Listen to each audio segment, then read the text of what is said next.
Boom, we're live, ladies and gentlemen. We have another fun guest for you today. In our continual curiosity and interest into the blockchain sector, we decided to go out and find as many guests for the show as we could. And today we have Richard Ells, the CEO and founder of Electroneum. They've built some really cool products like AnyTask, which allows you and other users to do something similar through Fiverr with Electroneum, building up that gig economy. And again, here, the interest is just to learn as much as we can. So let's dive in for our conversation with Richard Ells of Electroneum. Just dive right in. Richard, how are you doing today? I'm very well, thank you, Tijo. How are you? It's a beautiful day here in Costa Rica.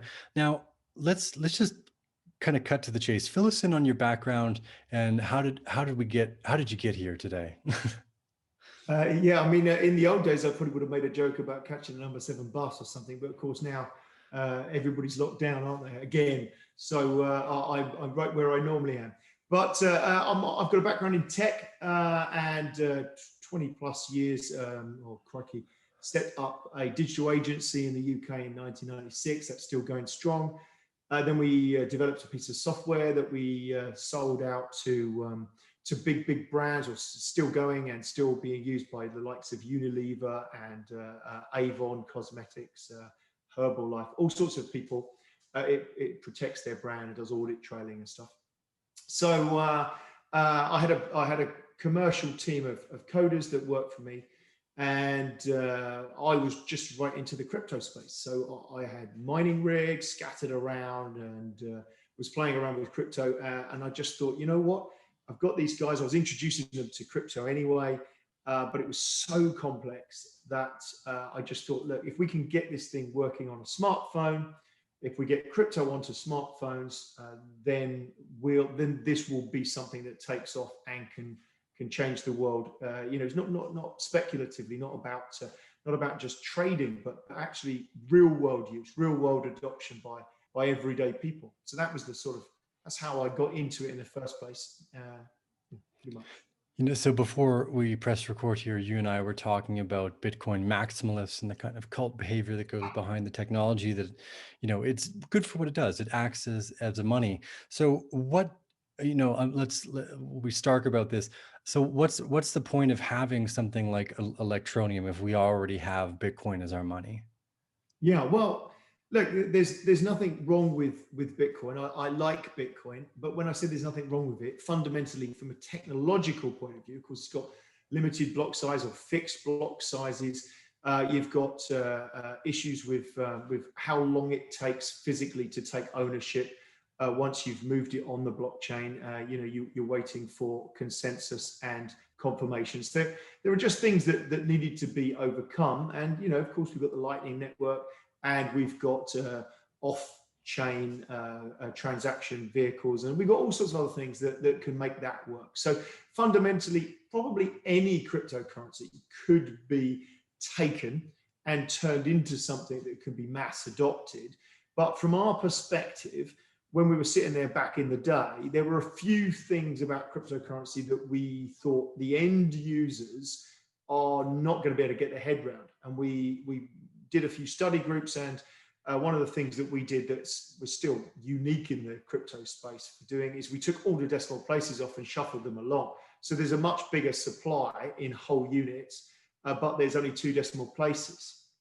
And people still don't get their head around that. They say, well, Bitcoin's worth a fortune and ETN is worth a very small amount. You're like, well, it's just maths. It doesn't really matter where that decimal place is. But humans, for some reason, are better off understanding $1.47 they get their head round, rather than 0.0000147, which they can't get their head around. It's a bit crazy, but so there's a few things we did like that. We fundamentally made use of some of the features that are out there that are technologically more advanced than Bitcoin was. So for instance, you can't look in our users' wallets and see how much balance they've got. We work with mostly the unbanked, and you don't necessarily want the street vendor you just bought some food from to be able to know how much value you have in your wallet, because maybe they're going to do something bad to you, in the future to try and take that from you. So we protect that sort of information,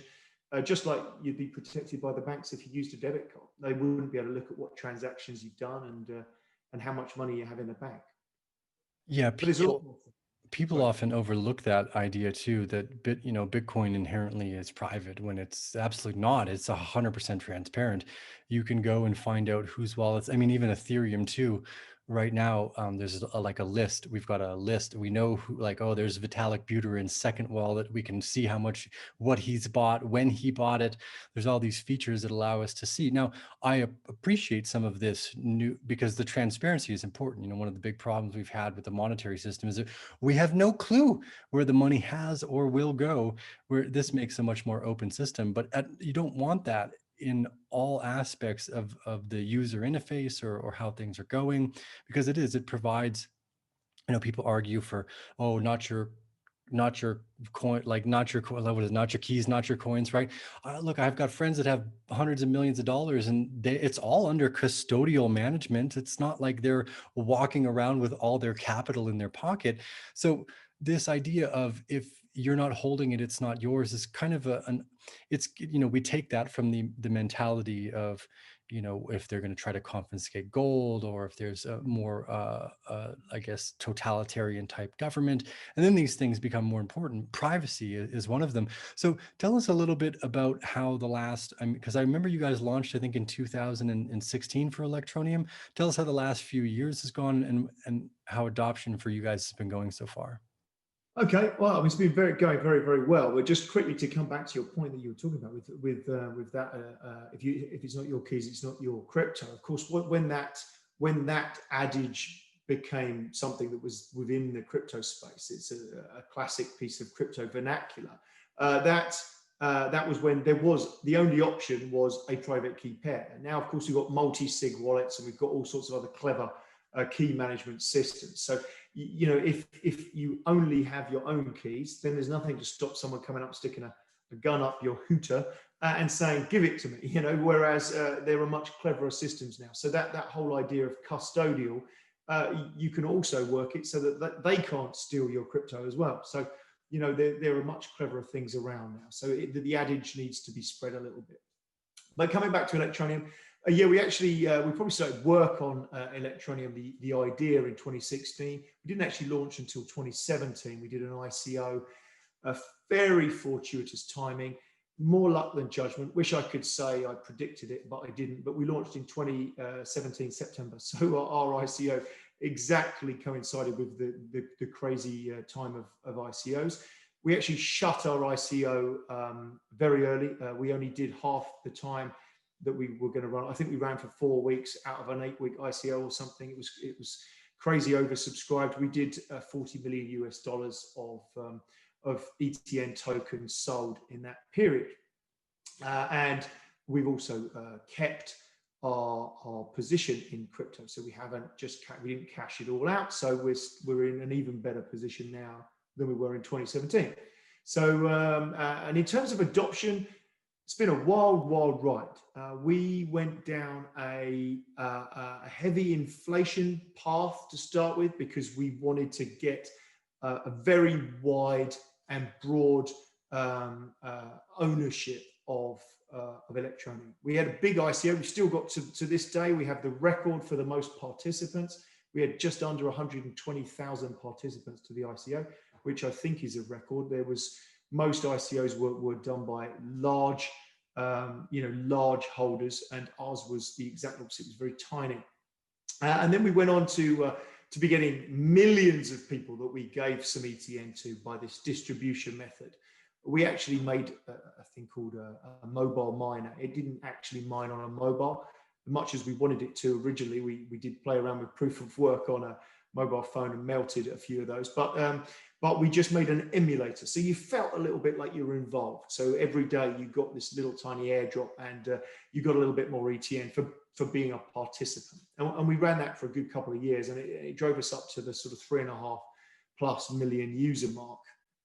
So a reasonable amount for a crypto project, a lot, but for us, pretty reasonable amount for us to move on to the next phase, as it were. Which there's been many phases, and it's been a crazy time. one of these ideas about being rewarded for participation, I think, is so important.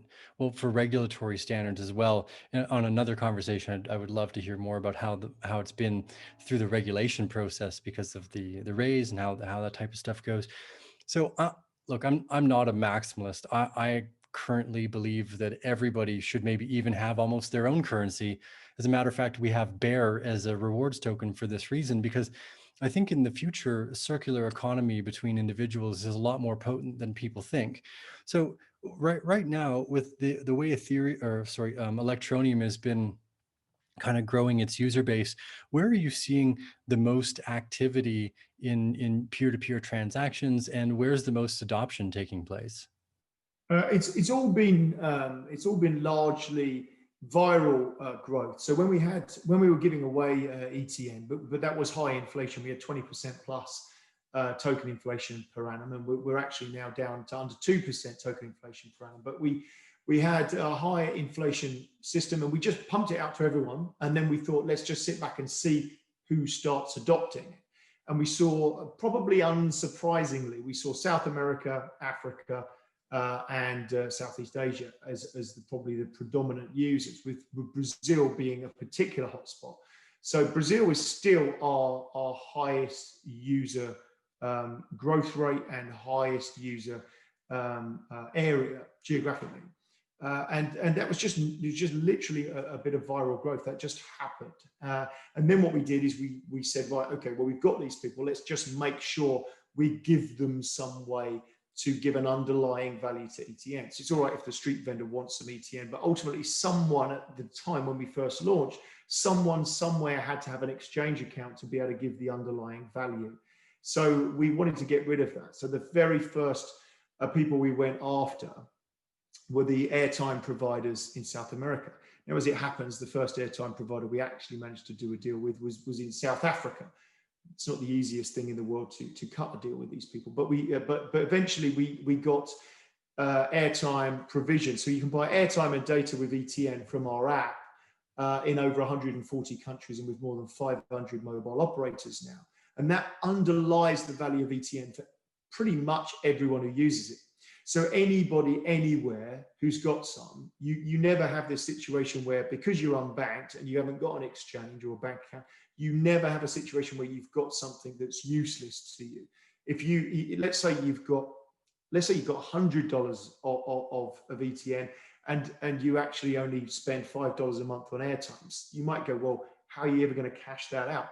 But remember, you've got people around you, so you could top up your friends' phones and your family's phones, and then take some cash from them. So it gives an underlying value to the ETN project, that airtime and data. And then we've been adding more and more things where we see growth. So in Nigeria, we've got a huge user base in Nigeria. So we went out and we've done a deal with the electricity provision. So you can you can top up your electricity directly from ETN, directly from the app. We've got that in 4 African countries now, and more on the way. I think we've got 13 others in negotiation or nearly there. So it's been about getting that adoption was one part, and then the next part for Electroneum was to make sure that the underlying function of it was to be able to transfer value from person to person. And each of those people can go, yeah, this is a value because I can use it, not just I can find someone who can use it. Yeah, I think, for people that live in the United Kingdom, the United States, Canada, Australia, any of the first world countries, places like Africa all have been using things like M-Pesa, where they're using mobile minutes as their underlying currency anyways, which in a world where we have the saying data is the new oil, it makes sense. Having access to internet is the new data. So if I can use that to pay for my internet, is good as money. So it's no surprise, I think, that these countries would adopt first, and they would be able to understand the interchangeable value.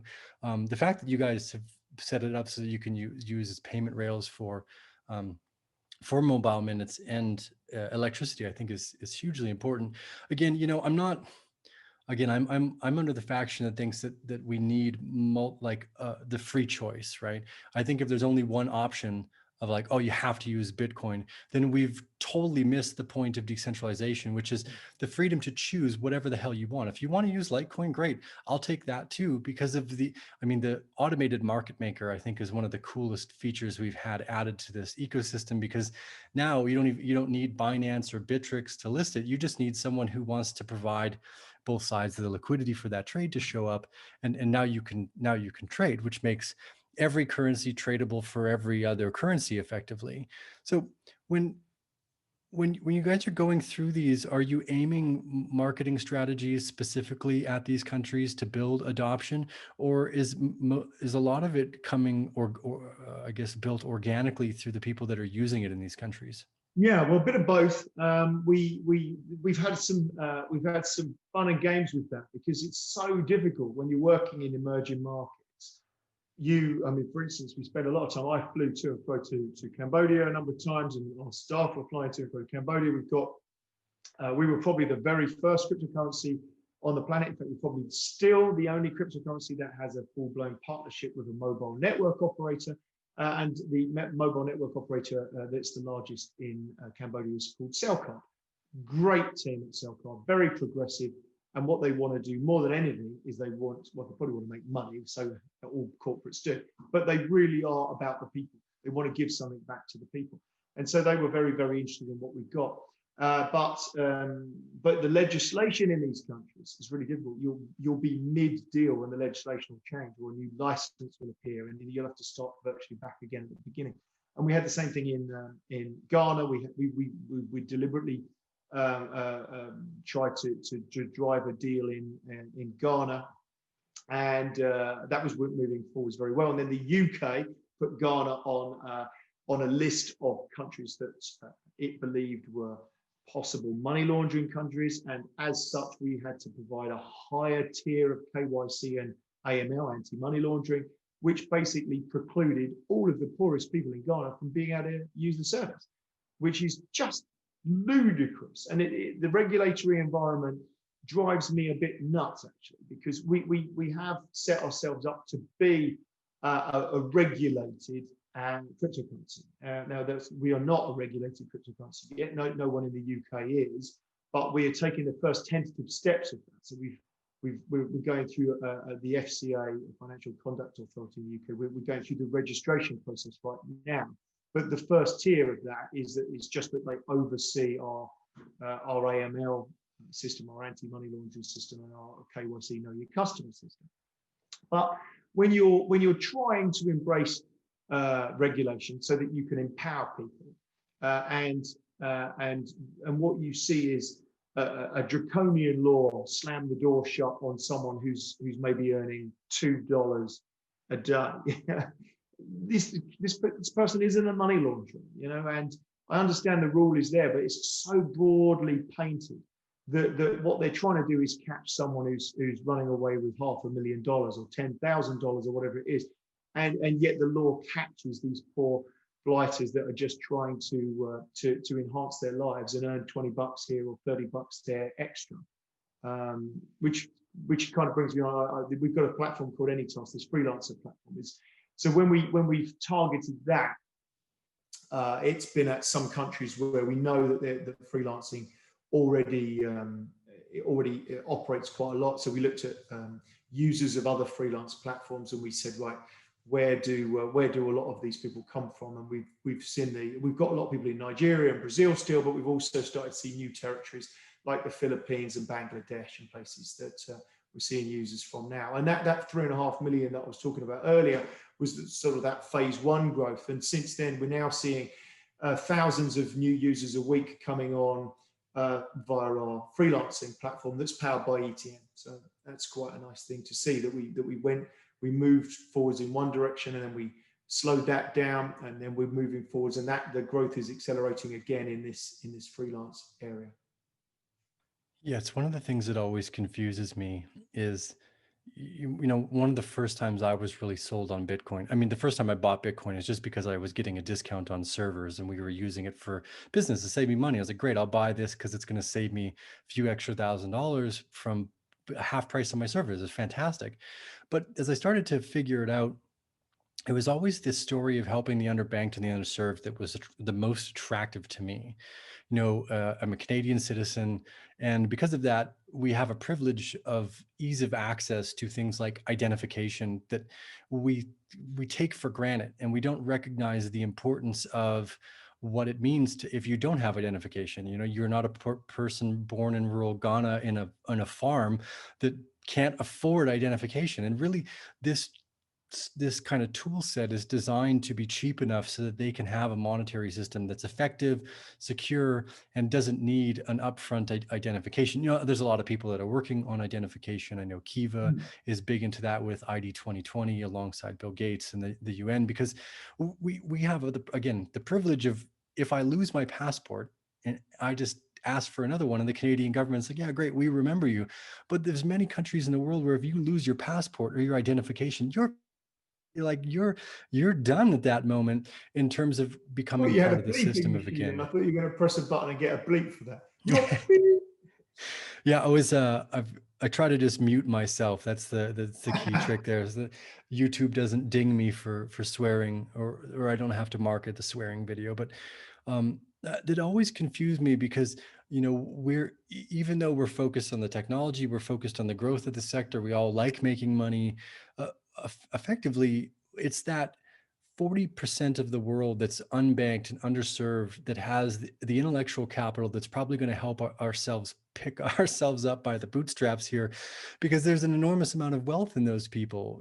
And one of the big problems is they might be focusing on farming, and they have solutions to making an anti-gravity device stuck in their head, but because they're focused on day-to-day survival, because they can't get a bank account for any number of reasons, we as a society, as a whole, as a world, are not progressing. So one of the reasons why I'm so interested in this is because I think the reasons we're progressing slowly is because half the population is still living in rural communities. I Do you trip remember the out. story of that fantastically bright mathematician that came out of a little village in India? I can't remember his name, unfortunately, but if you Google it, you'll find him. Somebody just came across him. There was some sort of story somewhere, and somebody said, hang on, the kid can do what? And he wasn't just bright at maths, he was a true prodigy. And he was found in a little village where learning to read and write was sort of a high academic achievement. But he got sponsored, ended up in the UK, went to Cambridge or Oxford University, and became a legendary mathematician. So you're absolutely right. These great brains are hidden out there, and I think that quite often we associate poverty with maybe not being as intellectually advanced as we think that we are. Somehow we give ourselves this privileged sort of look at ourselves as if we are something that they are not. And let me tell you, from working very closely with these people, they're more entrepreneurial than you and I, and they're focused and so sharp, and they so want to drive forwards. They're incredible people.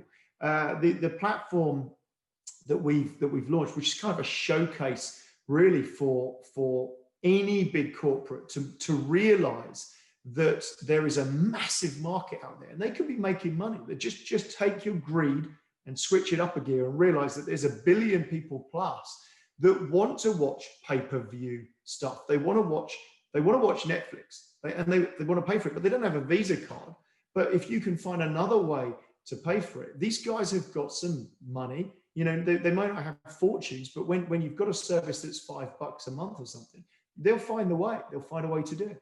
So yeah, we launched. Have a look at. Go at some point. Go and have a look at our freelance platform, anytask.com. Type that in and have a look, because it's gone wild. We've got. Bear in mind, every single seller on there only gets paid in Electroneum. There's no way to get paid with PayPal or any other US dollar method. You can only get paid in Electroneum, and yet it's gone crazy. And there's more than 24,000 live tasks on there, and we're seeing literally thousands of new signups every single week. It's literally gone crazy. There's a massive demand to be able to sell your skills. And then we were a bit concerned, even ourselves, again, with that possible perhaps we were the same. We thought, oh, well, hang on, they're unbanked. Can they actually deliver? Oh my gosh, you just need to go and have a look at the skills that they're selling. It's mind blowing what you can get for peanuts.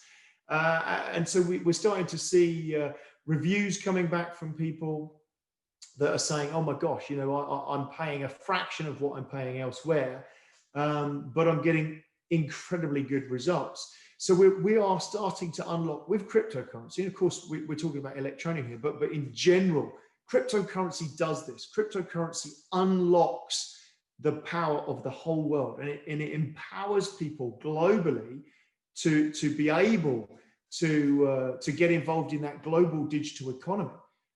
So we launched this with a sort of an idea that, I don't know how busy we can make it. I don't know if we can truly compete with the big boys, but we absolutely are. We're flying forwards, and we will be right up there with the Fivers and the Freelancers and the Upworks of the world,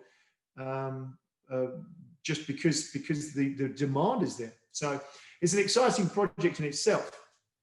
If you've got users or subscribers, please go and have a look at any task. If you buy something from one of these guys, you're fully protected, the same as you are on the other platforms. So your payment is protected 100%. But at the same time, when you buy from someone, you'll probably be making a huge difference to someone's life. So you'll be doing a good thing. There you go. Yeah, so we were just taking a look there in the background. We signed up. Again, this is one of the interesting things about the market, the automated market makers, right? And now I'm not sure. I haven't looked on Uniswap to see if you can trade Electroneum, but I'm sure you can. You can't at the moment because we're not an ERC20 token. Our blockchain is quite an interesting thing in itself because it's quite different to other people's as well. Sure. Let's go into that part then. How does Electroneum function as a blockchain versus, say, something like Ethereum? We've got dynamic block sizing, which is quite a different thing. But the main reason, we could have forked Ethereum, but we didn't, and mostly that was because what we were really, really keen on was to hide the value in people's wallets. We knew we were going to be dealing with some of the poorest people in the world, and wealth. If you even walking around in some of these places wearing something that's valuable, you could literally be in danger. So we thought, well, if you go to a street vendor and buy some food for 20 cents, and that vendor can look in your wallet and say, "Ooh, that person's got $400 of value. That's a life-changing amount of money. It's worth me going around and bumping him on the head and or bumping his wife on the head and trying to convince him that he should transfer that wealth to me." So we really wanted to have that, and that only existed in a handful of privacy coins. So we actually forked from Monero, which was a proof of work currency. We're not proof of work anymore, but it was a proof of work currency. But they had this amazing feature called stealth addresses. So they had lots of other privacy features as well. We stripped those out. We're not about obfuscating transaction amounts, and we're not the perfect tool for privacy, which Monero is the perfect tool for privacy. But what we wanted is just to make sure that you couldn't look in someone's wallet and see what they got. And at the same time, the Monero team had developed a dynamic block sizing algorithm. I think we may have touched on earlier when we were talking about Bitcoin, the fact that it's got static block sizes. And what that means is that when there's contention, when there's a lot of people want to make transactions, the price of the transactions goes up very high. And actually, Bitcoin can be quite an expensive way in the crypto world of transferring value between people. And we needed, again, for this micropayment system to work, we needed to have extraordinarily low fees, if any fees at all. But we certainly wanted it to be very, very, very low. So those were the two features we really wanted from Monero. So we pulled those across.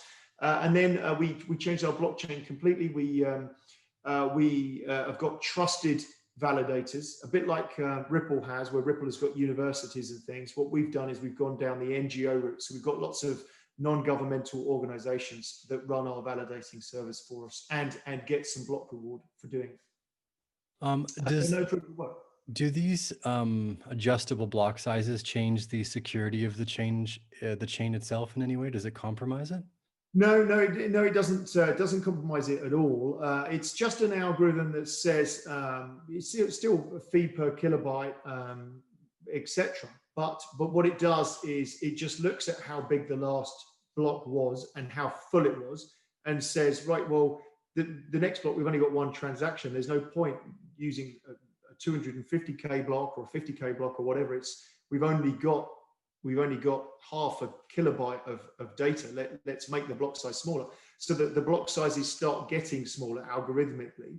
And then as the use cases come up and block sizes start getting oversubscribed, so there's still things left in the mempool, then it starts increasing the block size to account for it.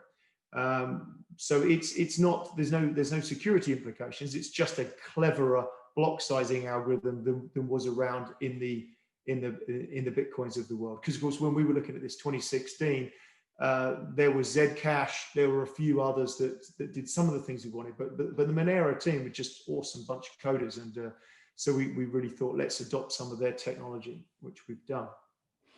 Fantastic. Now, one of the things that I really liked about was this, what you just brought up, was the validators by NGOs and charities. Can you tell us a little bit about ETN Donate? You know, one of the big things, again, that idea around helping the underbanked and the underserved. I think that until we start to focus on helping everybody, that even if you have a bunch of money, your life isn't that as enjoyable as it could be. Now, you know, this is probably a kind of a pious statement to some degree, but like, I've lived in $10 million homes, I've driven multiple $100,000 sports cars, and it's just an ego fluff. It has nothing really to do with real wealth and value in life. And you know, you go through the process. Maybe some people learn that like verifiably for themselves. Maybe some other people don't. I'm not entirely sure. But can you tell us a little bit about ETN Donate and how the NGOs act as I guess the validators for your guys'? Yeah, sure. So what we didn't like is we were within the protocol that we use. We actually had more miners mining our coin when we were proof of work than that algorithm had ever seen. We actually spoke to the guy who wrote that algorithm, and he said, I didn't even know if it would stand up to this. It was fantastic. And the reason for that is because we were still ASIC compatible after Monero had gone anti-ASIC. So there was masses of ASIC equipment around that only worked on a handful, tiny handful, maybe 3 projects. And out of those 3 projects, there was a clear choice of which one is more valuable, which was the Electroneum token. So we had hundreds of thousands of ASIC computers mining Electroneum. Our hash rate was through the roof. But there were some fundamental problems. One, I didn't like the fact that, I mean, look, Bitcoin is great fundamentally. The fact that it costs so much to mine Bitcoin is probably one of the underlying values as to why the value of Bitcoin is high. You know, there's all those arguments to have, but at the same time, Bitcoin mining uses up more power than Switzerland or whatever it is. It's not really a very good environmental thing. And as much as I love Bitcoin, and I certainly do, I didn't really want to create another environmental disaster when technology had moved on. So what we did is say, look, you know what, with a bunch of keys and a bunch of clever coding, we can create something where we work with the same people on the ground that we're seeing. So we're in Nigeria, we're in Mali, and we're in Cambodia, we're in Brazil, we're in Argentina, and we're all over the world in the developing world. And we're seeing the same faces again and again. You'll see a number of NGOs have come out and said this publicly, that they are working with us as a validator. And what they effectively do is run a little server somewhere, because there's no major overhead. I think people think that it's really, really, really hard to run the blockchain, but it isn't. It's just that the algorithm, the proof of work algorithm, is extremely hard. If the difficulty goes up, it's extremely hard to get a match algorithmically for what you need. But that fundamentally doesn't make any difference to the block template and adding a block to the blockchain. You can run a blockchain on an old 286 a 16-bit PC if you could dig one up, you know. So the blockchain, it doesn't need this massive computational power. The computational power is a side effect of proof of work. So we lost proof of work and went down this route of trusting NGOs. But because we're trusting NGOs, of course NGOs could get hacked. So we added a moderator layer at the top that says we're going to keep an eye on things, and if anything goes wrong, we're going to shut off these keys. So that also means we can't be 51% attacked as well, which is again a side effect. That wasn't really why we built it, but it's a nice thing to have sitting around. So yeah, we've got a very different blockchain to other people. But one of the four runners of blockchain, one of the people who in fact who invented blockchain is mentioned in the original Bitcoin white paper, is Scott Stornetta, Dr. Scott Stornetta. And I had a conversation with him. I was extremely nervous to have that conversation. Most interviews I'm happy to chat with people all the time, but I was biting my nails before that one. I just thought, oh my gosh, what's he going to think of what we're doing? Is he going to say something hideous, and is he going to make me feel bad? And he couldn't have been nicer. He just went, no, we love this.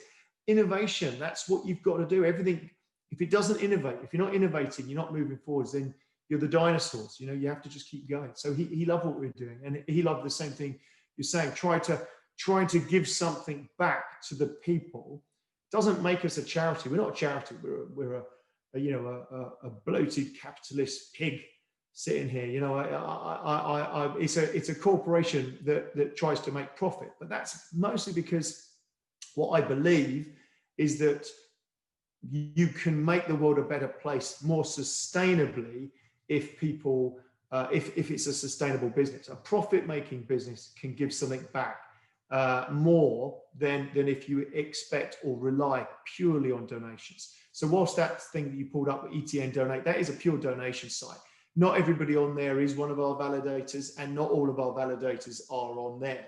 But it's just something else that we ran, because the projects that were publicly declaring that they run validators, because they don't have to publicly declare that. But if they publicly declare they're running an ETN validator, they said, is there any way we could be asking for donations? And we said, yeah, sure, we'll make you something. And we help manage that for them, and we sometimes help manage them.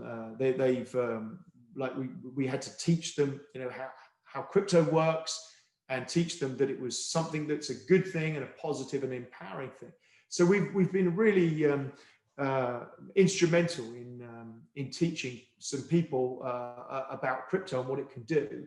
And these people are the same people that are on the ground physically getting food into people's mouths, inoculation programs, and empowerment programs of their own. So I think we're well on that march to educate people about cryptocurrency and what it can do for them.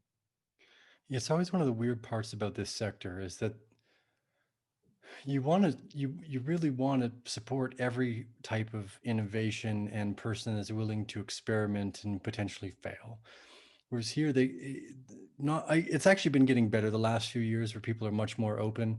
But I was the same way. I remember in 2017, a friend of mine was trying to show me how awesome Chainlink was. He's a data scientist, programmer, and I didn't listen. And I was obviously wrong.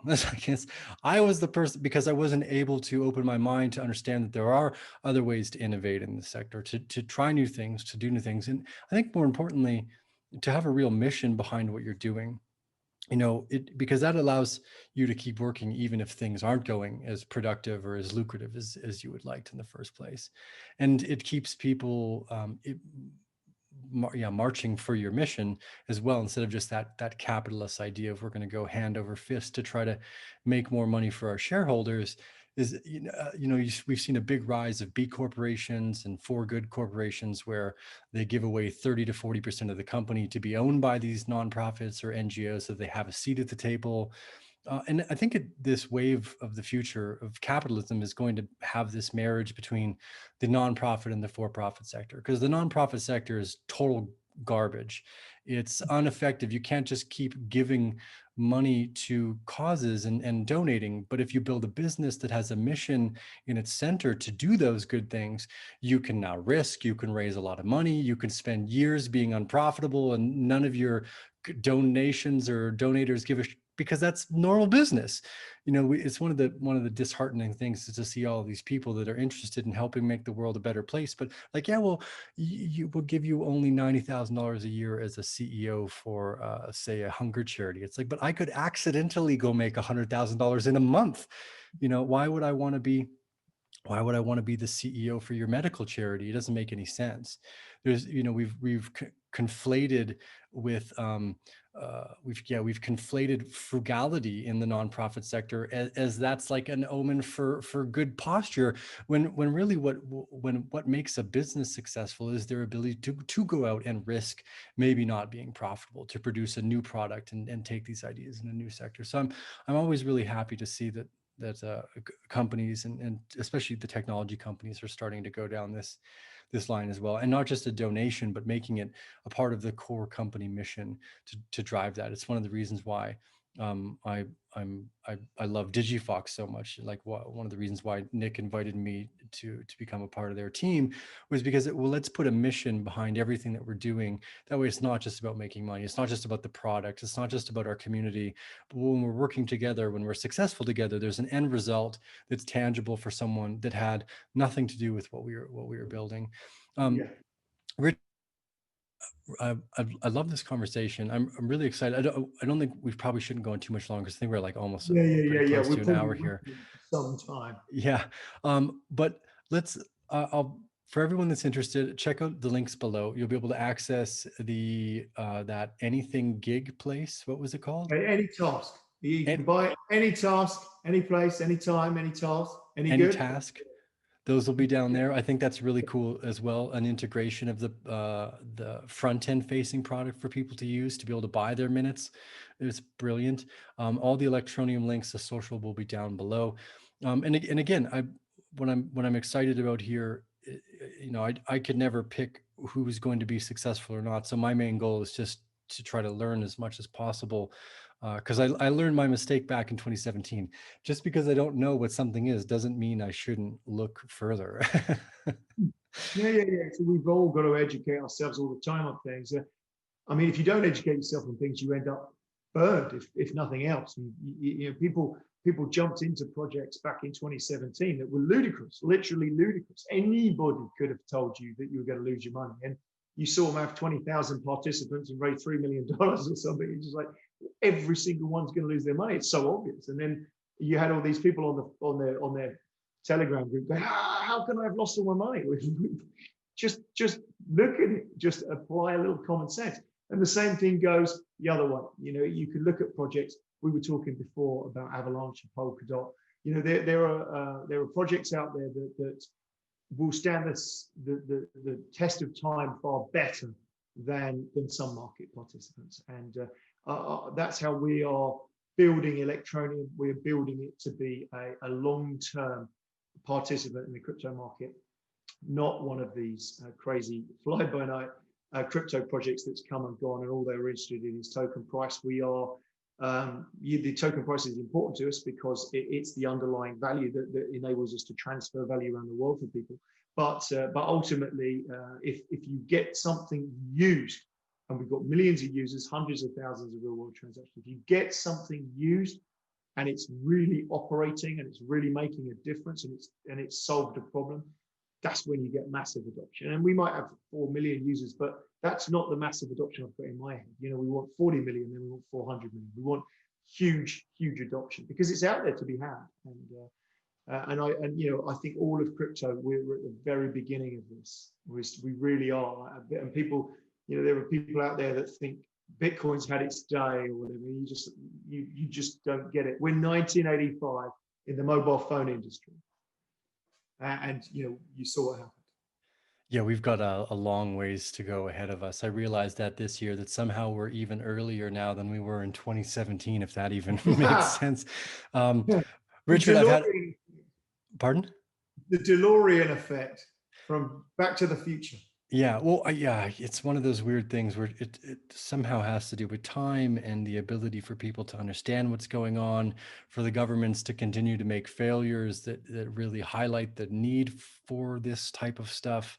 And again, in other sectors where it's not just about money, it is about identification for people that have lost it in the middle of a hurricane from, well, they're living in Vanuatu. Like Yeah, I couldn't imagine yet that this yeah, technology solves these problems and it helps us overcome the difficulties that these people are having.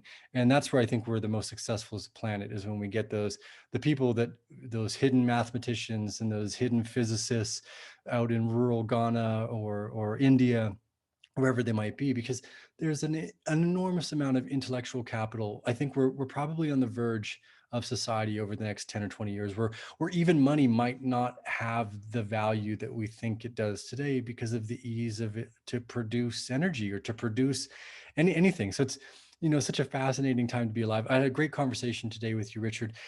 Thank you. If there's any questions, comments, please leave those down below, guys. Give us a thumbs up if you like this content. If you're new to the Bear family, click subscribe. Make sure you check out Electroneum on whether it's Twitter. They've got a big following there. I think you guys have a YouTube page. Those links will all be down below. Be sure to check out their social media platform as well. And we'll keep following along the story with you here, Richard, to see how you guys grow. I like that task anywhere. I still can't. I didn't get not the name. any task, you can do it. Any task. There we go. It's just my mind is fly by night. Things. We've got a platform called ETN Everywhere as well, which is a directory of places that accept ETN. And I still call it ETN Anywhere, even though the staff look at me and go, it's not called ETN Anywhere. Oh yeah, that ETN Everywhere, that's it. Yeah. So it's easily done. Anytask.com. Go and have a look. Buy a task. It's a couple of bucks, and you'll make a change to someone's life. Yeah, I'll try that out today. I use Fiverr quite frequently, so I'll keep the any task on there. You'll like it then, I think. Perfect. Richard, all right, Tijo, absolute pleasure. Thank you very much. It's been a delight talking to you. Well, great. Everyone, thank you for joining us on today's episode of Tijo's Token Tangents, and we'll see you guys again on the next one.